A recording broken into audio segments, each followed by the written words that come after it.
All engines running. From Dallas, Texas, the flash, apparently official, President Kennedy died at 1 p.m. Central Standard Time, 2 o'clock Eastern Standard Time, some 38 minutes. Vice President Lyndon Johnson has left the hospital in Dallas, but we do not know to where he has proceeded. Presumably, he will be taking the oath of office shortly and become the 35th President of the United States. I'm here to discuss the so-called flying saucers. The Air Force interest in this problem has been due to our feeling of an obligation to identify and analyze to the best of our ability anything in the air that may have the possibility of threat or menace to the United States. In pursuit of this obligation, since 1947, we have received and analyzed between 1,000 and 2,000 reports that have come to us from all kinds of sources. Of this great mass of reports, we have been able adequately to explain the great bulk of them, explain them to our own satisfaction. We've been able to explain them as hoaxes, as erroneously identified friendly aircraft, as meteorological or electronic phenomena, or as light aberrations. However, there have been a certain percentage of this volume of reports that have been made by credible observers of relatively incredible things. It is this group of observations that we now are attempting to resolve. Tranquility Base here. The Eagle has landed. That's one small step for man, one giant leap for mankind. Okay. All right, well, I guess we can probably get started then, ladies and gentlemen. We are your hosts. My name is Justin.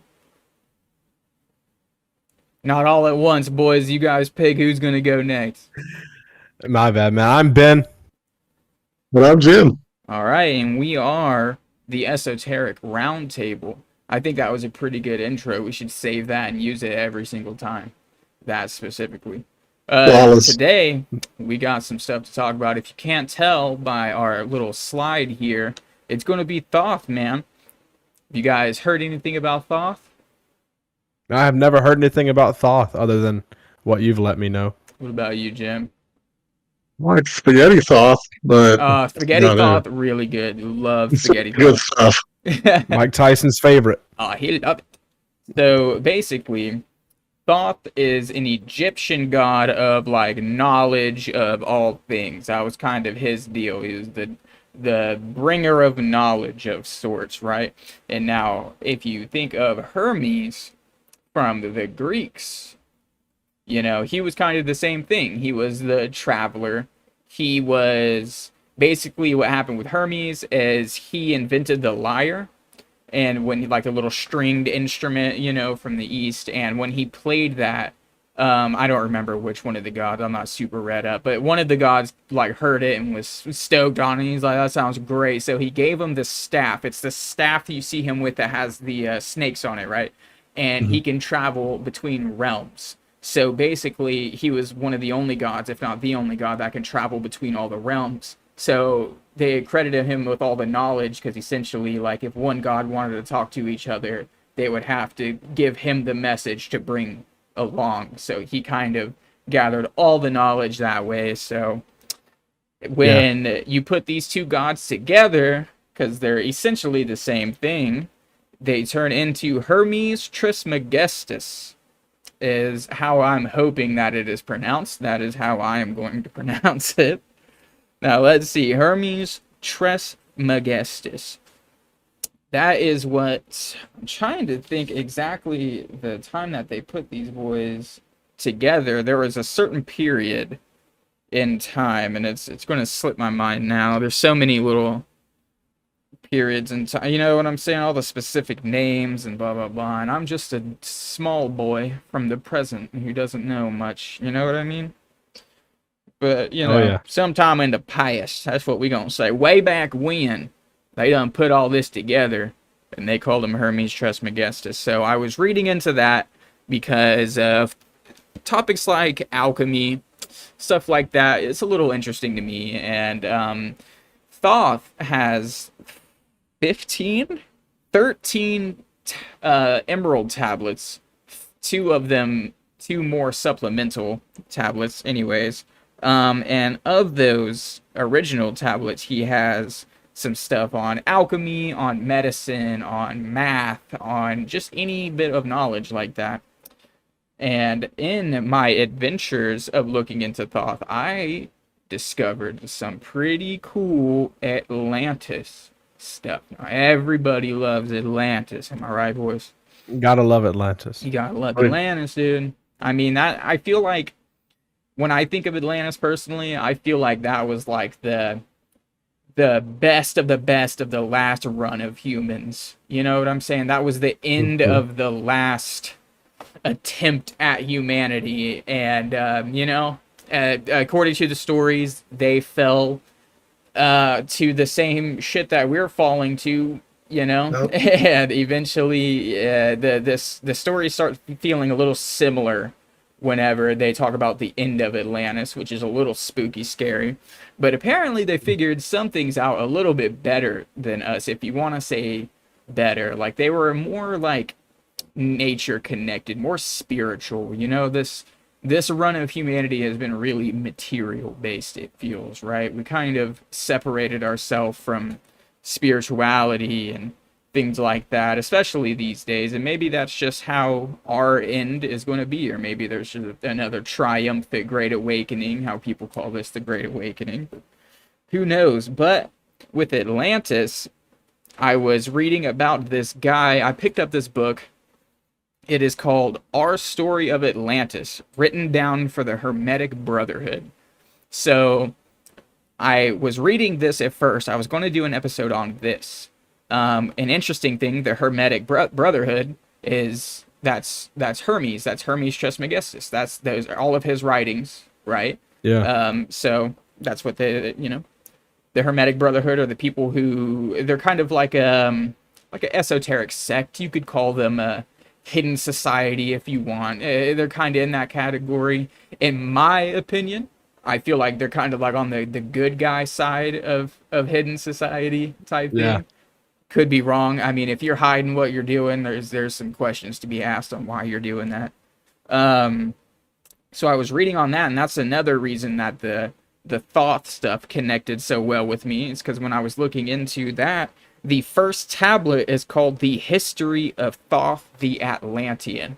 And all of this stuff, talk about synchronicity, man. This was just like 2 weeks of just all of this stuff just accidentally falling together. Just Atlantis and Thoth and Hermes it just kept falling perfectly. So I knew that it was time to do the episode, So let's see. 3rd and 2nd century Greeks considered Hermes the holder of all knowledge, the corpus hermeticum, alchemical, magical, astrological, and medical book collection. So that is the entire collection of what he put together. All of the things that he helped us carry information. It seems like he was one of the great information bridges from the old world to the new world, At least maybe he was one of the early bridges, and then maybe it's people like Plato who give us these stories of Atlantis. Maybe those are the real bridges, but Yeah, I mean, I know from what I've learned that Plato is the one who passed down the story of Atlantis to our society. Right. And if you don't mind me cutting in right there, he was one of the first people who got like a school together, essentially. Like higher learning was really done on a one-to-one basis. Back then, you had like a master and like an apprentice type deal. There wasn't really like get a group of people together to learn this information. And it was kind of, in its own way, kind of like a secret society too. You know what I'm saying? You had to have the right grit to get into these places to learn these things. But a lot of people say that he used Atlantis as the like the idea of a utopia society, right? That it's not Yeah. real, that it's but then we look at the archaeological evidence all over the world of this one advanced civilization. I almost Yeah. butchered that. One advanced civilization that was worldwide, and this is a long time ago we're talking about. And here, look, I have it written down. Augustus Le Plongeon. I definitely pronounced that correctly, right? As far back Yeah. as 1886, Dr. Le Plongeon published his alphabetic key to the Maya hieroglyphs. So this guy in the 1800s, late 1800s, maybe, I don't have an exact date of when he goes to this pyramid in Mexico City. He reads the pyramid and he realizes that they're talking about the destruction of the great land of Mu, which is Atlantis. They're talking about how they are the direct descendants of Atlantis, the Mayans, right? And you know, the Mayans, we already know they have so much knowledge that they should not have, right?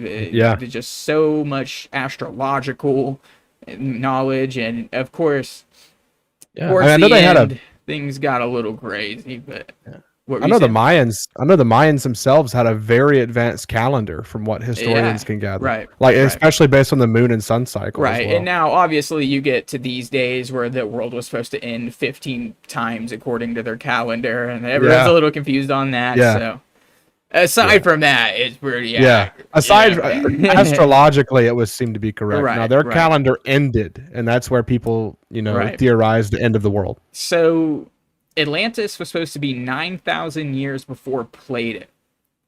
Plato is like 1,000 years and some change, maybe 1.5 thousand, behind us.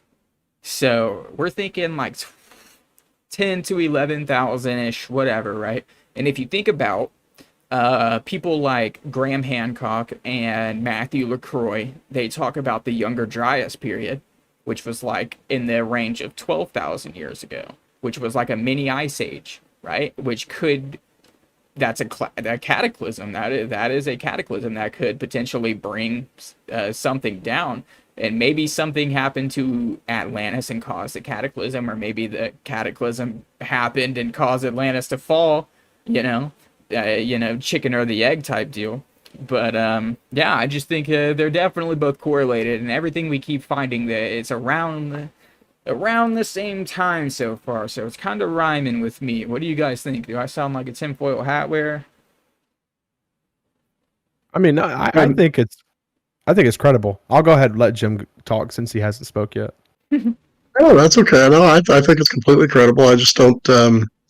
I don't think we quite have the answers as to why it's such a secret, why it's so hidden, Right. and just kind of erased from history. That's kind of obviously, where the mystery lies. But do you have any theory on that? I mean, it could be being hidden. Maybe we used to be something way better than we are now, But then the question is like, why hide that? Or maybe we're Right. being suppressed so we can be overruled, so we can be oppressed. The knowledge is being hidden from us, so we don't know how great we are or once were, so we don't want to try to get back to that point. It's pretty obvious that knowledge has gone really downhill as time goes on. You take a average reading or writings, say from like me, an average 24-year-old person, and then from average 24-year-old person from maybe 1923 or something, and you're gonna see a big gap in education level. It feels like, it feels like back then they really were a lot harder on their education stuff. I mean, I'm in online school right now, and I mean, I can attest to how much of a joke it is, to be honest. This Yeah. degree, Absolutely. we'll see where it takes me type thing, you know what I'm saying?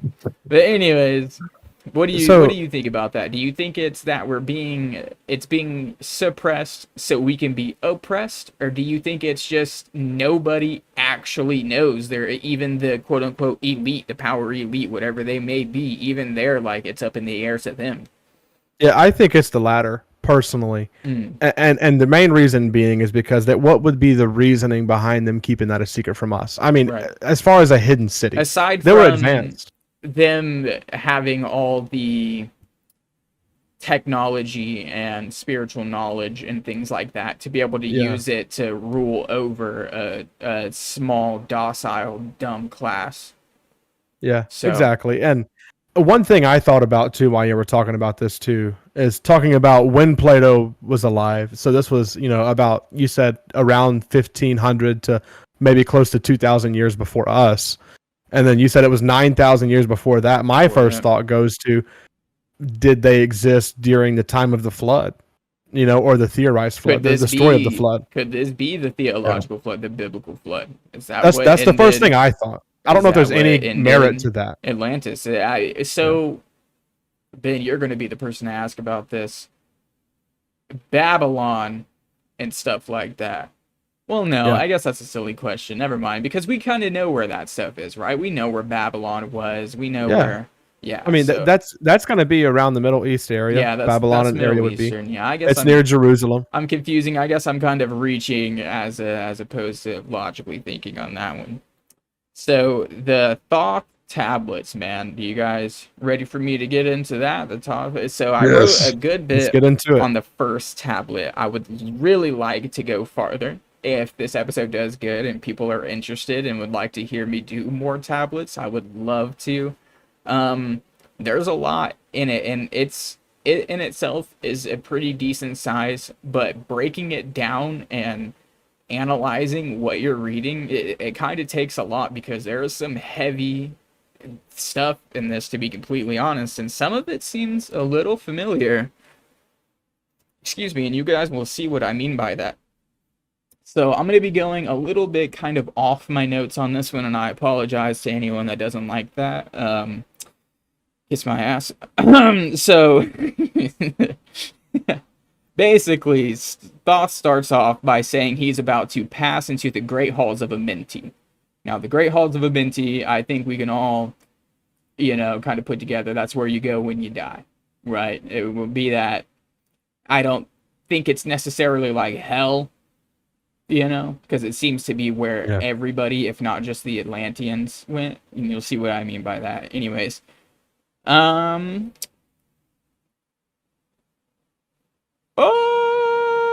He then mentions that unlike the little men of today, the Atlanteans would die and go to Amenti to be reborn. Okay, so that's number one. Fuck you. Okay, I want to go to Amenti. Why am I a little man of today? I'm tall.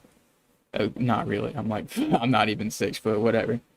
So he says, 100 times 10 have I descended the dark. Descended the dark way that led into light.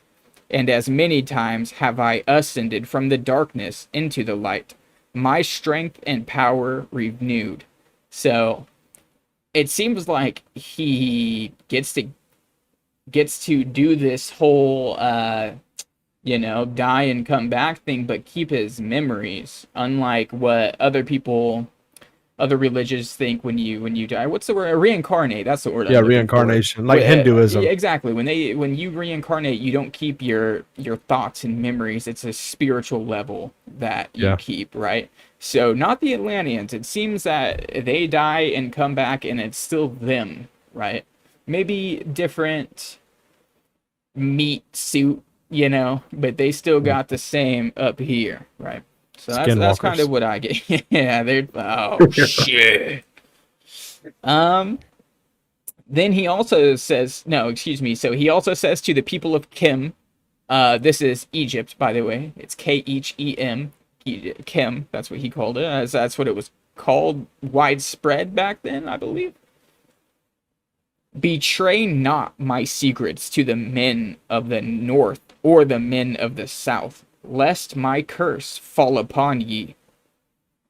So basically, Kim got wrecked, is what I'm assuming, because I don't know what Yeah. I'm a man of, but I'm definitely not a man of Kim. I'm fucking far west or east or whatever. So, rest in peace to Kim, because, he does a bunch more flexing about how much cooler the Atlanteans were than the humans. It's kind of fucking lame, dude. Scoreboard, we're still around, you know what I'm saying? I don't know any Atlanteans. Do you guys know any Atlanteans?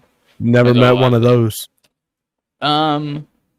This one caught my eye. He said, "Wise were we with the wisdom of the children of light who dwelt among us." So, the children of light who dwelt among us, that's pretty crazy. Does that mean like just people who have whose souls who've gone through the journey so many times that they're just ascended higher than the other ones? Does that mean that maybe they're just people with a little extra divine, a little extra Yeah, I divinity? wonder if it would be like their version of an angel or something Right, of that nature. right. Or it reminds me of Game of Thrones. It really reminds me of Game of Thrones. Yeah, Like, how they had the children or whatever of the forest right. in Game of Thrones. That's what I think of. So he goes on to talk about his dad Thought Me, which I think is a fucking hilarious name. I wrote, haha. He was the link between the children of a light and the races of men who inhabited the 10 islands. So that part I thought was pretty crazy. That right there. The races of men who inhabited the 10 islands. Now we know from the stories Atlantis is circle concentric ring islands that pretty much makes up the continent or the land mass. So 10 islands and races. That's the part. Different kinds of men. And does that mean like a bunch of different kinds of humanoids? Does that mean like one island's a Bigfoot and the next one's humans? The next one, you know what I'm saying? And what does that mean? That's super interesting right there. But then it could just mean something like, skin hues get slightly lighter, closer to one side or something like that. I guess races could be more than just different kinds of human, but that's where my mind goes, at least, because we're talking about children of light here. Okay, I mean, come on. Let's see. So he gets raised in the great temple in Atlantis by his father until one day he gets called to see the dweller of the temple. So the dweller of the temple, the dweller, every time you see that in these tablets, it seems to mean the highest, like God, I guess. Yeah. I hesitated to say that because I don't know if they view it exactly like that, but I mean it seems too like that's the one person that they answer to, the one source of power, the dweller, So that's kind of what I think of. That's how I interpret it, at least. So he says, "Few there were among the children of men who had looked upon that mighty face and lived," which is something that we have talked about before with the face of God. Me and Benjamin talked about facing him, and you have to like look at his back parts. Keep it straight. You have to look at the back of him, because if you see him, the face of him, you will die. You know what I'm saying? Yeah. That's not funny.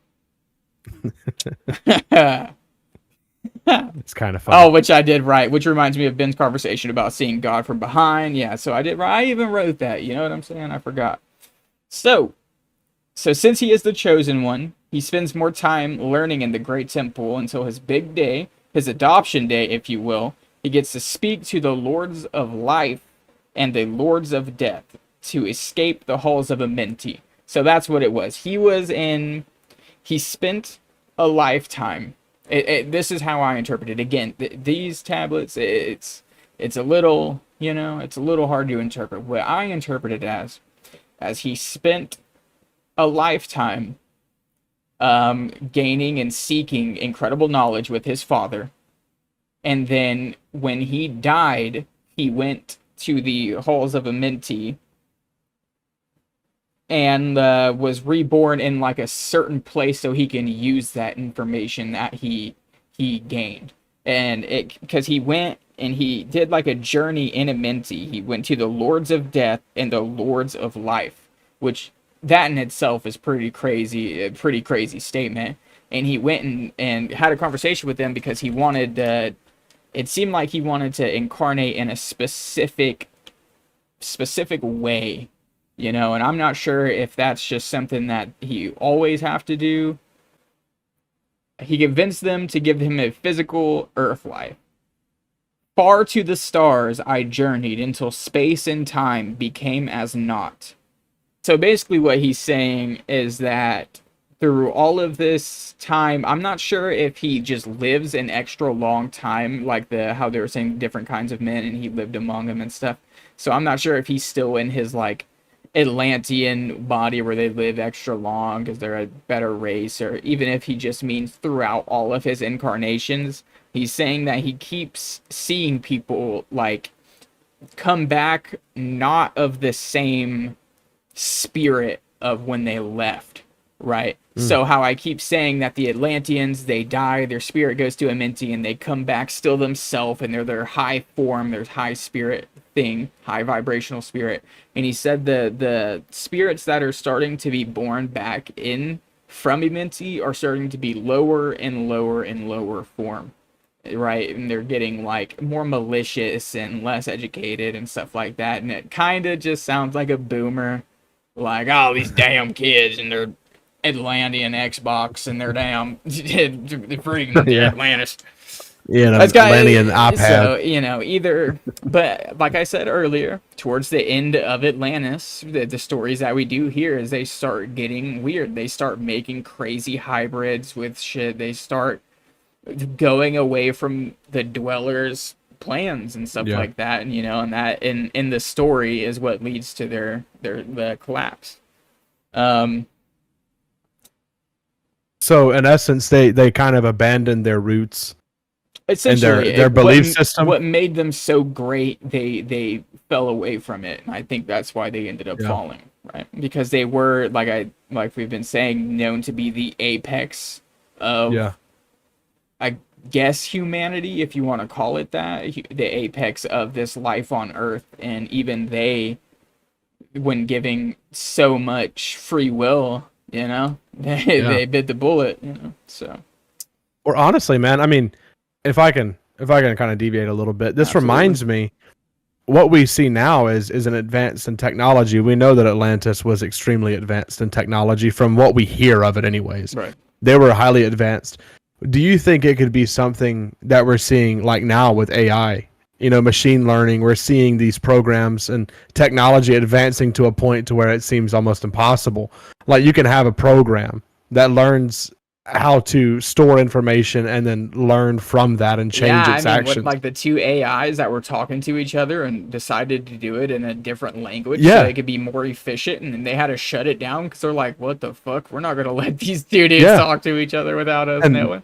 I mean, I see a lot of similarities in that story as far as, you know, like what if they were just so advanced that they got to the point where they were so advanced that they ended up being harmful to them? Absolutely. What do you think, Just Jim? a thought.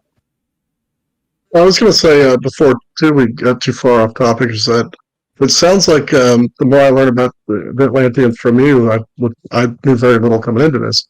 It sounds like an amalgamation of a bunch of religions. It's really interesting because you hear a lot of like Buddhism in there. There's definitely some Christianity with the whole, God being hopefully powerful and all that. But of course, there's all this originality with the retaining your personality and your memories and all that through the reincarnation, which I think that's unique to this. But it's really interesting how it sounds like there's a little bit of all these different religions kind of tied into that. They talk about when it breaks up, maybe people split up, they go to the different corners of the world, and they're like, all right, man, look, this is what I fucked with. I fucked with the part where we don't fucking eat cow or something, you know what I'm saying, or whatever. You know, really similar to Hinduism in some ways too. I mean, you look at the Bhagavad Gita, and you see, you know, they have several different gods that, and in a lot of ways remind me of the dwellers that they have in Egypt, because they had several different dwellers that you said at different gates or whatever you'd call it. I kind of feel like throughout history, all humans they're singing and worshiping the same shit, and the reason why they're slightly different in everybody's artistic renditions of it is because everybody just portrays them a little bit differently because of culture and things like that, or because of advancement. They don't see it exactly as the last person saw it, but it's still maybe the exact same thing. You know what I'm saying? Yeah, I mean, there's definitely a lot of similarities across all of it. For sure. So let's see. Okay. Oh, the good part. The good part. So with all these bad people around, the Dweller tells the fellas any minty to literally aim hellfire upwards, causing the fucking first cataclysm of Atlantis. So they got, hellfire, it's doing its thing this way, and the Dweller's like, these dudes up here? Fuck these guys, dudes, and right. So that's pretty gnarly. It's not just some little meteor or nothing. No, that is some pretty Chad shit right there. All that's left is the Temple of Light and a few lucky folk. I say lucky because you just watched your entire family get melted in a stream of hellfire that came from the middle of Earth. So good luck with that. The Dweller then tells Thoth to gather all the rest of the people up and take them far across the water until ye reach the land of hairy barbarians dwelling in the caves of the desert, which is fucking crazy right there. Just stop already, because then we're talking about hairy barbarians in the caves of the desert. We're talking about the fucking some crazy shit. Maybe the giants, the giant of Kandahar. That's what comes to mind. The giants of Kandahar. Exactly what I was thinking was giants. Now, have you ever heard of the Hairy Mary myth about how Mary was not actually a human?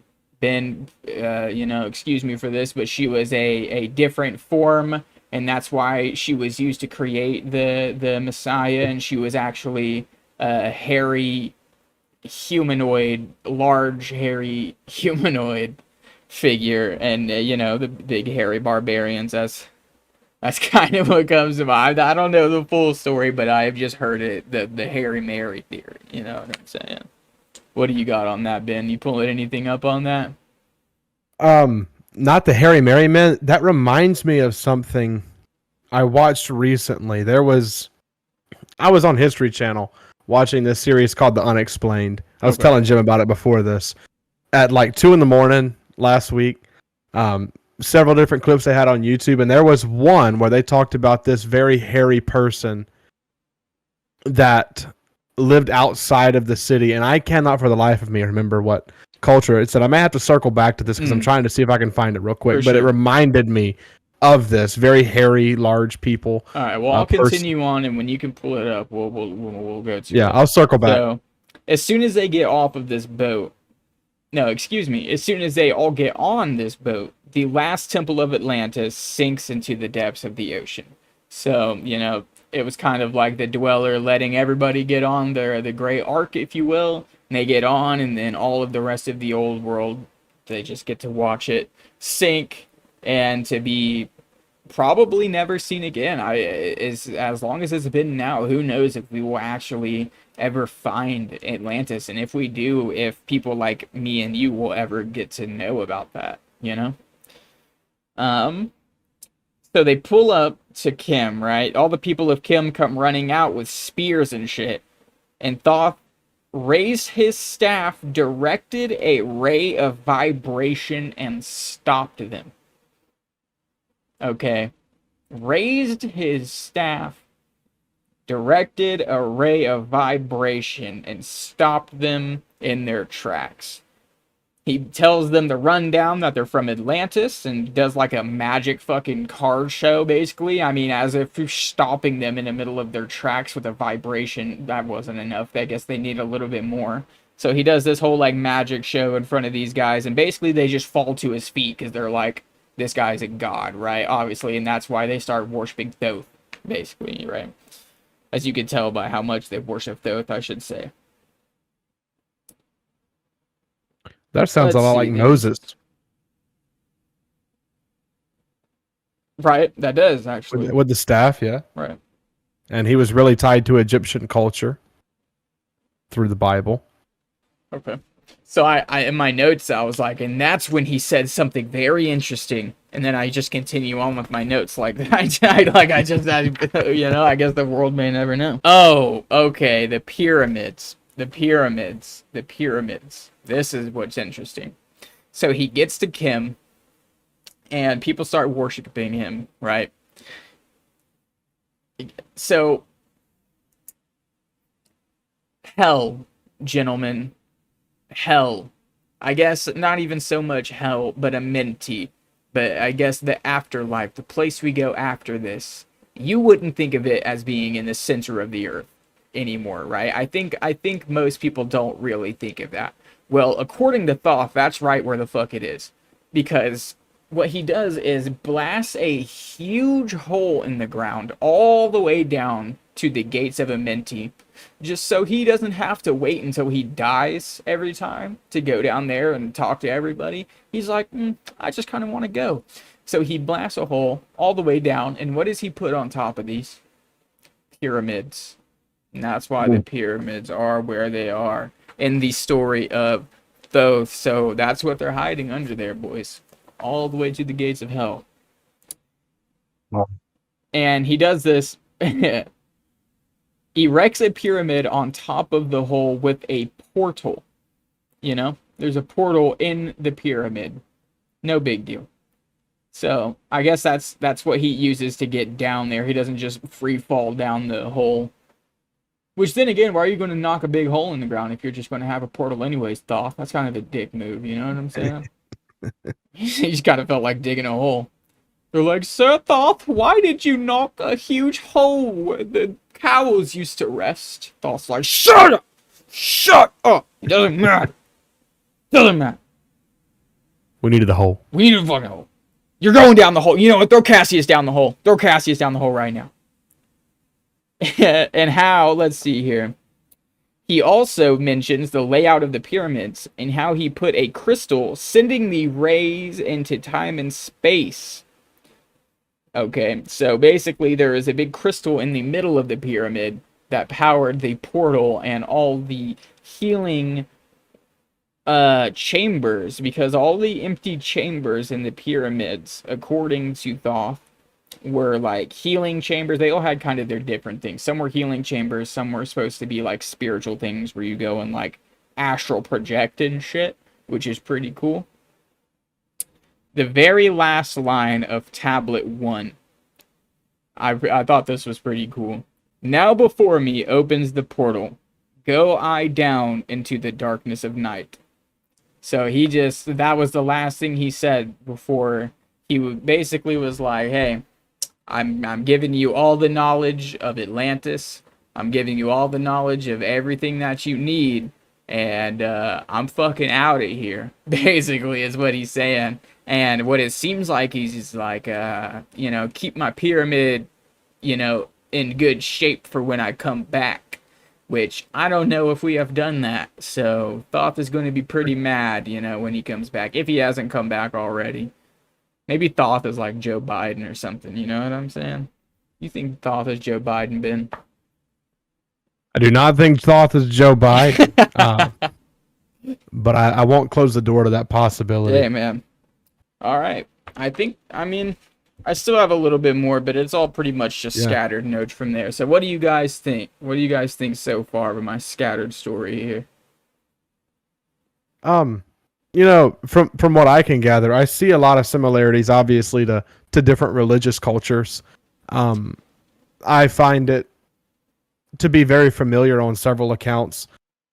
Specifically, what I was talking about before we started recording was I find it interesting at how Plato is the first one that writes about the Atlanteans or Atlantis, how advanced it is, and then based on my research, just on the History Channel is where I saw this article from where historians believe that Plato received the story of Atlantis from his grandfather, who also received it from an Egyptian priest.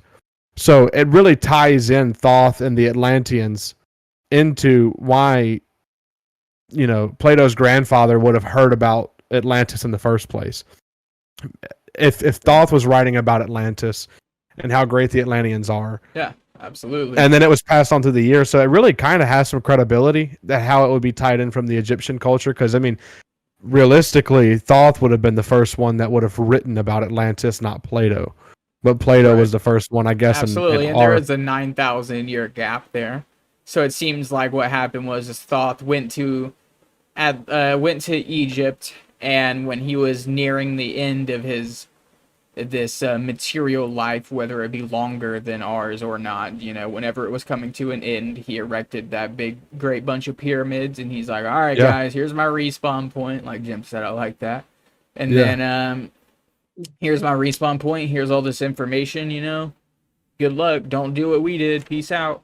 That's to me, it's an interesting theory, not alone, like, speaking of Thoth, but it's an interesting theory to think about as how the pyramids got there. That's a really big thing, is how the crap did they build these pyramids? Absolutely. 3,000 plus years ago without heavy machinery. They didn't have cranes. Right. Everything is... People get so fucking snarky when you talk about this too, and they're like, whenever you suggest anything, they put their nose up so hard. It's like, no, it wasn't that. Well, then you tell me what it was. You know what I'm saying? If you're gonna fucking tell me that they connected all of they got a bunch of goat stomachs and blew them up with air and tied them to the rocks and then filled the entire fucking world or something up with a bunch of water so they can float these fucking rocks up and build a pyramid. I'm sorry, but Thoth and his magic fucking spear sounds just as believable to me. Exactly. I'm sorry that I'm not in your little world view that you have. Like, I don't know, and people call again. I'm probably going to sound crazy for saying that, but people are like, and then the big ramps, dude. They push them up these big fucking ramps, and dude, just get real, All right, let's. How long of a ramp would you have to have? Yeah, dude. To I tell push you a rock what, up maybe from the start of my apartment, maybe to the top of that fucking pyramid. Okay, and I live in the middle of the United States. So it's the I'm gonna butcher this. Ptolemaic. The Ptolemaic kingdom of Egypt.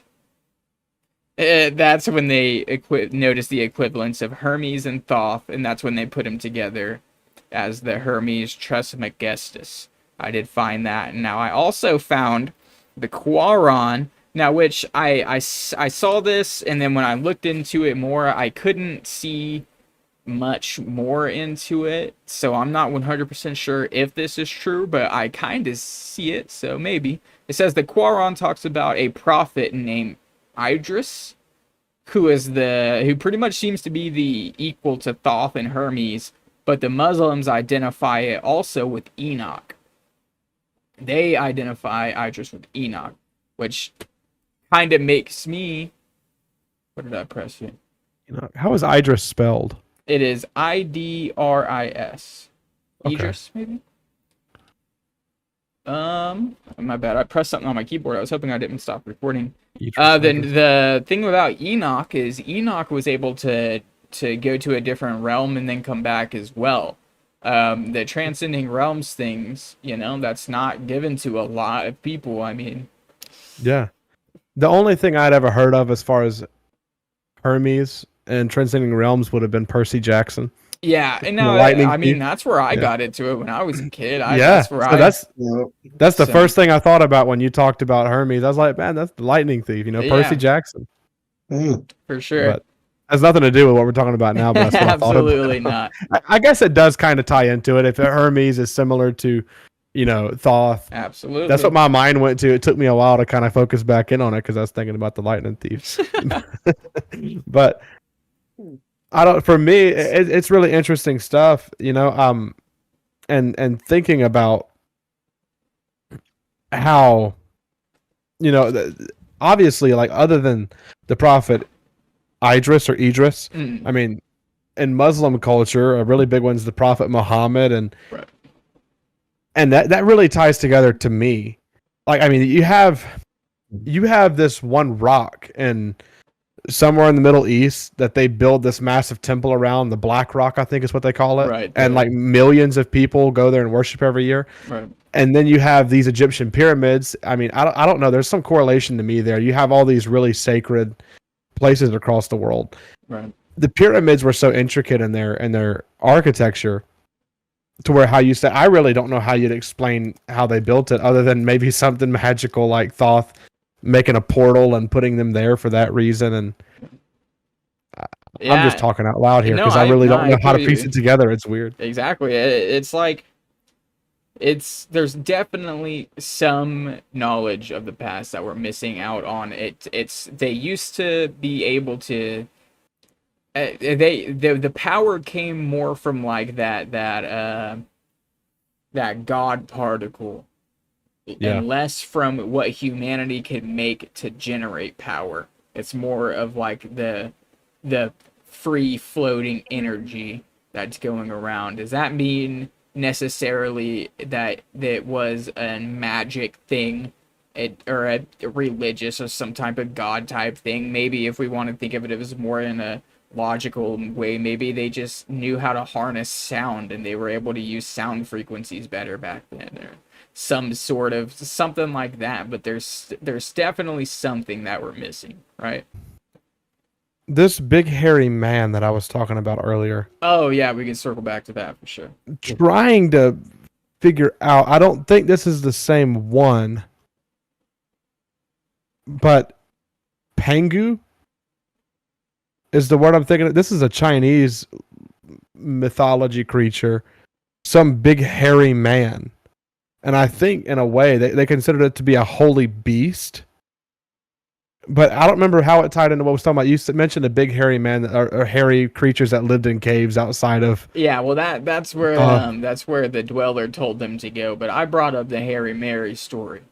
That's Harry Mary. I'd never heard of Harry Mary before. And yeah, I mean, they're talking about the outsider, you know, who's kind of a hairy guy. That lived outside of a city, became friends with somebody after fighting with them. I don't remember who it is. It all seems clear. I remember a hairy man and this, but Pangu seems to be the one, or Pangu, Pangu, seems to be the name of what I see. I think and actually, now that I'm finding more about it, it seems like it was on the Ancient Aliens show. So I have no idea that's credible. True. So I don't know if it's credible. Historically, it did seem to have some merit when I looked it up at the time, the story, but not like the theories behind it. Yeah. Know? But it kind of reminded me of Bigfoot and giants. Yeah, for sure. Maybe Mary was a Bigfoot. You know. So what do you guys think about Atlantis? Do you guys think that it was like, after everything that we just read with Thoth and stuff, do you think that it was just normal run of humanity? Do you think there was an extra bit of spark maybe in the last run? Maybe there was an extra limit of education, or maybe we lived longer, or because Thoth talks about the little humans. Do you think he's talking about actual size? Do you think he's talking about educational limitations, or what do you think? Jim, you want to say go? I think there's a lot that's open to interpretation about the meaning behind like what you said about the little people, things like that. I think that's something we don't quite have the answers to. But what I questioned with that, along with pyramids and all that, is how something in the grand scheme of things, timeline wise, that's really not that long ago, how it can all just be so unknown. Right. Where we know more about Neanderthals and dinosaurs than we do something that happened. Exactly. They're like, we found this dinosaur bone. It's 1.3 million kajillion years to this day. Right. Next Tuesday is his birthday. And it's like, okay, sick. Where'd these pyramids come from? They're like, dude, what the fuck are you talking about?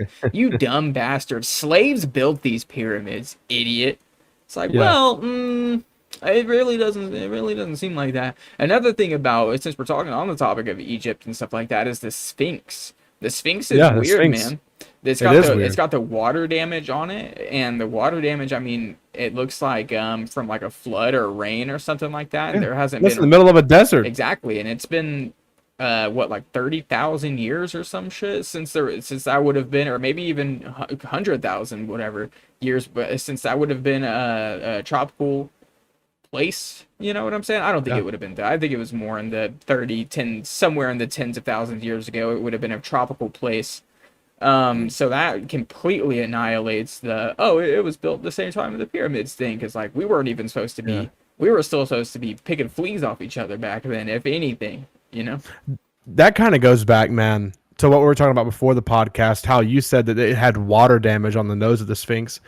And we were talking about the Rykod it's structure. water damage across the sides of it. His nose is actually blown off.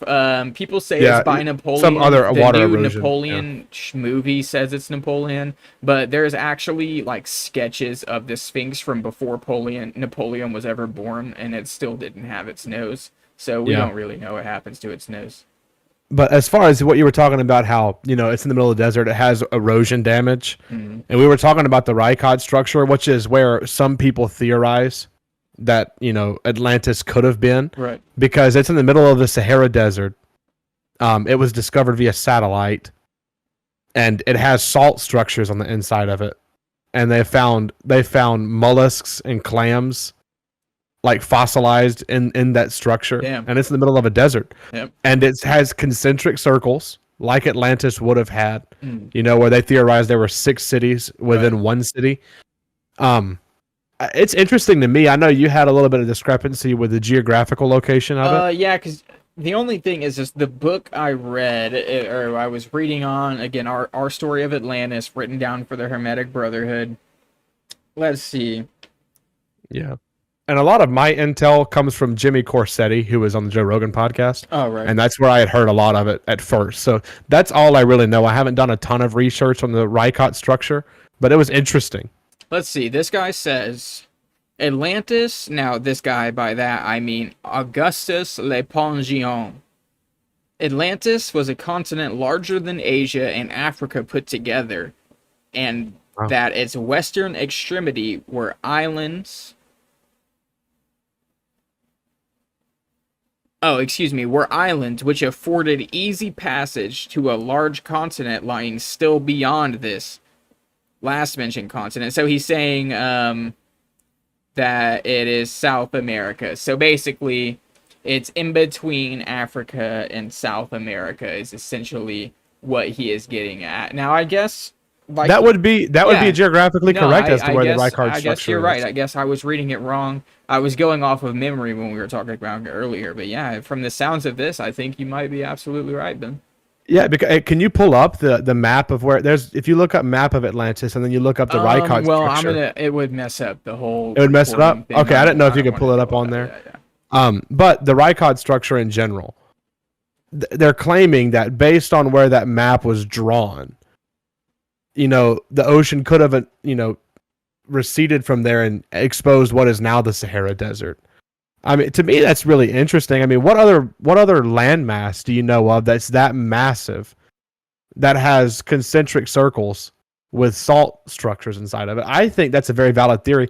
The only thing that's been really peculiar is that if it existed 10,000 years ago or 11,000 years ago from now, they've never found any structures or, you know, ruins of civilization. They've never found any artifacts there other than the fact that there's salt from where salt water used to be and sea life, and they found fossilized creatures, but they've never found any ruins of anything. But like I said, the big cataclysm shot up from the center of the earth is kind of going to destroy anything that you got. Yeah. There. So, I mean, you would just think, man, like, you know, at some point there's nothing left behind, but I can see. Yeah, I mean, I was listening to a podcast the other day, and I believe it was most likely, my family thinks I'm crazy with the Mystic Mark. You know, we all fuck with that guy.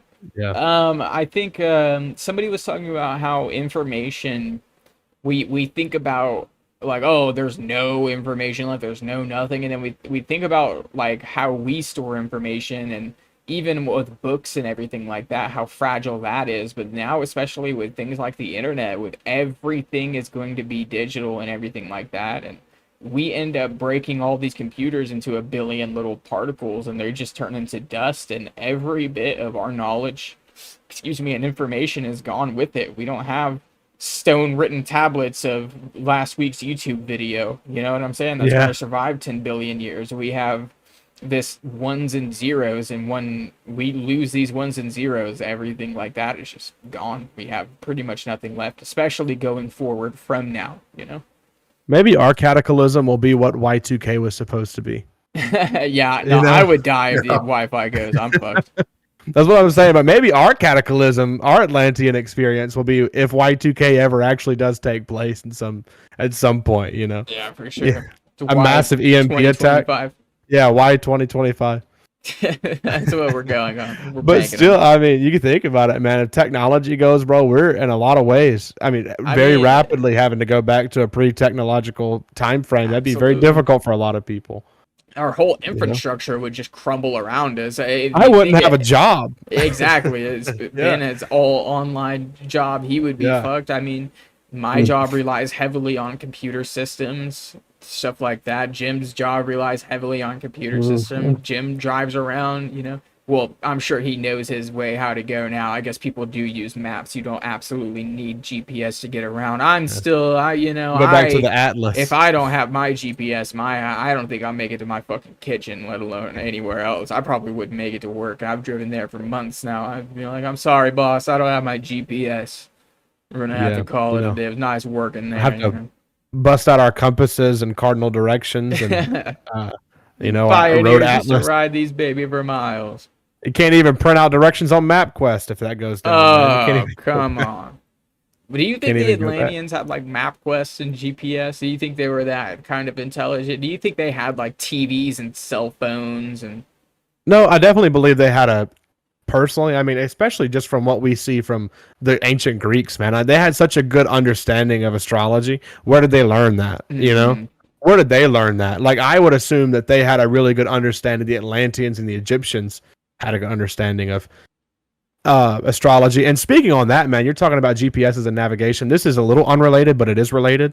I was watching something on the Vikings, and they claim that the Vikings, they've never discovered a GPS on any. Not a GPS, a compass, not a GPS, a compass on any of the old Viking ships, but they traveled all over the place by sea. How did they get from one location to the other without a compass? Damn, They didn't know where they were he had a going. GPS, boy, he had that Ooh. biodegradable. They claimed there was this stone, like this crystal, and they would hold the crystal up, and the crystal was kind of polarized, so you could see the sun through clouds. Oh, And they would shit. find the location of the sun using that crystal, and that's how they would find their direction. That's pretty But crazy. it's still cool. It's still pretty cool. I yeah, mean, no, they looked through it and it was like Skyrim. You had the little icon of what direction you're Yeah. supposed to be going. You're like, oh, But quest they- is that way, my lord. they claim that the Vikings used some kind of crystal to find the sun to navigate without a GPS, without a compass, without a compass. Got too much 2023 in me. Yeah, for sure. Yeah, dude. I mean, I Astrology's a big 100%. You drop me in the middle of the woods without my iPhone, I'm a dead man. I don't know. I don't even, I don't know shit. I couldn't 100% without Google right now. I could not tell you where the sun rises and sets 100% around me. No idea. Yeah. It's in the sky. I have that. Yeah. What the view of dumb Neanderthal human, that view, what we put on people from like 12,000 years ago, what we assume, that's me. That's me. And they were probably like fucking huge brain. Like as soon as they wake up, they're like, oh, Earth is like exactly here in the Milky Way right now. You know what I'm saying? They're like, I need to do 7 push-ups today to appease this god because I'm close to him. I'm in arm's reach. Yeah, man, you think about it too, man. The early humans too, man. It's no wonder why like paganism was so big on worshiping the sun, or the Native Americans would worship the sun and moon. It's the big bright light in the sky. That's all That's you all have you to got, go on bro. from there. That's You all have you that. got. And you have the moon, and depending on that determines when you can hunt, when you can't hunt. When you have to build a fire, shelter. So there's a lot of things that goes on into that. Hell yeah, bro. I say that mostly because, man, like you look at the sun. The sun's always going to rise in the east. It's always going to set in the west. So there is some hope if you got lost out in the woods. If you can see where the sun comes up and the sun sets at, take one whole day to find that out. You know where east and west is. I tell you Then you what, just got to sort out north and south. I'd dig down and look for China at this point. I don't know. West and East ain't gonna work for me. I guess I'm gonna end up in the halls of a Minty before I fucking find home. Yeah, but the Thoth stuff, man, is very interesting. I gotta look more into it because I'm Yeah, I interested. know. I did a pretty. I'm not super stoked with my presentation on it today. Next time, I hope I can do a little bit better of a job when I start diving into the stuff that he was actually teaching. Today, I just Yeah. kind of wanted to talk about the story of him, and that's pretty much what his first tablet covers. So essentially, he was just like I was saying earlier. I really think he was like the bridge of information from the old world into the new Yeah. world, and that's what he was really trying to be. And Yeah. if he has made his way back or not, we don't know. Maybe he already came back and he was so fucking bummed out by what he saw. He was like, dude, I'm going to a Minty until the next run of humans. All right, I'm gonna be playing pool and shit with Thoth or Tom. What's his Thoth? Thothma? Yeah, Thothma. I'm gonna go play Thothma. I'm gonna go play pool with my dad or some shit. Man, he may come back with all this AI stuff, man. You never know. Maybe, dude. Maybe that's We done what. advanced. Maybe that's maybe that's what AI ends up being. You know what I'm saying? Yeah, man, it's getting scary. You know, the AI stuff. And like what's his name, Musk, pulling all of his cars back because of their auto drive, and there's that movie Yeah. coming out on Netflix. Have you guys seen about that? It's Where, like, it's already been released. Oh, From it's what I already out? think. You know, Barack Obama had a big portion in Yeah. developing that movie. That was his idea. He wrote the notes for that movie and the script. Okay, so let's back the fuck up. We're talking about a movie about the end of the world and how AI takes over, like Obama wrote the script. talks yeah. about taking over like Teslas and trying to kill people with their autopilot, and this is what our world leaders are writing. That's cool. So That's what they claim is that, and this is from other articles and stuff that have come out about the movie, that Obama wanted to make a movie about some briefings and stuff that or things he dealt with in his presidency that terrified him and scared him, and he tried to present this to producers, and there were some producers that were too scared to make the movie, like it frightened them so much. So they found one, and they even said the actors and actresses were scared in filming, like it was terrifying thoughts of stuff because it's. I don't know, man, but yeah, Barack Obama has a big portion in that movie. I forget what is the name of it. That almost makes you think they're just trying to scare you off the. Yeah, what's all the off of it. They're fear mongering, "Ooh, man? You know, new technology. Ooh, they're like, guys, this is really gonna help the little people like catch up to us. We Leave gotta the world scare 'em behind. Off of it. Leave the world Yeah, behind. that's it. Leave the I World think- Behind I is the think name of the movie. My wife wanted to watch that. I think maybe we'll end up watching I'm gonna watch it. Or no, she did watch it. She was telling me about. That's how I saw it. She told They me say she it's did freaky. watch it, and she said it was good except for the very ending. She said the ending was stupid. But I mean, it's got Julia Roberts. yeah, I don't know. It'd be a good flick. I don't care anything about Hollywood, bro. There are maybe I don't 2 either. or 3 Hollywood actors that I enjoy to watch, and to be honest, they probably like eat unborn children or something. I don't want to even look into it because you know how the fucking Hollywood people are, the Hollywood Uranochrome. weirdos. But anyways, I think we can go ahead and wrap it up. While on the topic of eating unborn children, I think that's probably where we're definitely getting pretty far off the trail of thoughts. So, do you guys have any final That's- thoughts before you want to send this off? Not You got you. everybody I at think- once. I think it was great. I can't wait to hear more about the future tablets and everything. I learned a lot today. Hell yeah, Ben. What do you think? Yeah, I mean, never heard about any of this stuff before today, so it's exciting to learn about. I can't wait for the next installment of Thoth and the Emerald tablets, and learning more about, the Egyptian culture and how it ties into Atlantis and other factors of life. Absolutely. Very interesting. Definitely. So, this is the part where we're all supposed to say something really inspirational to end the video. Everybody, I want you to your biggest bit of inspiration. I'm going to say, reach for the stars. Right? I feel like that's a good. Ben, what do you think? We're trying to come up with an inspirational outro. If you guys can't tell, like my family thinks I'm crazy. Mystic Mark, he has a really cool one. It's like immerse yourself in the present wherever you are in the now. And that just makes me feel so happy. And I want a cool one. And maybe reach for the stars isn't cool. That kind of sounds like I'm going to take your wallet. What do you think, Ben? Yeah, reach for the stars, man. It reminds me of Toy Story. Reach for the But- stars. Yeah, but if I could find anything inspirational, I would say always stay reading. Reading is the key to knowledge, and knowledge is the key to understanding. Wow. Always stay, learning. Always stay interested, and always look into things. Absolutely. And if we wanted every outro to be 47 minutes, we might roll with that one. So it's fucking out. Ben, Jim, You're what do you got? asking me What off do you the got, cuff. Jim? All the pressure's on you mind. now. Keep an open mind. How about that? Keep an open, dude. That's Question- it. question- That's it. Question Keep an everything. open Keep an mind. open mind. I love Perfect. that. We ended off with that. And ladies and gentlemen, we have been the Esoteric Roundtable, and please remember to keep an open mind. Have a good night.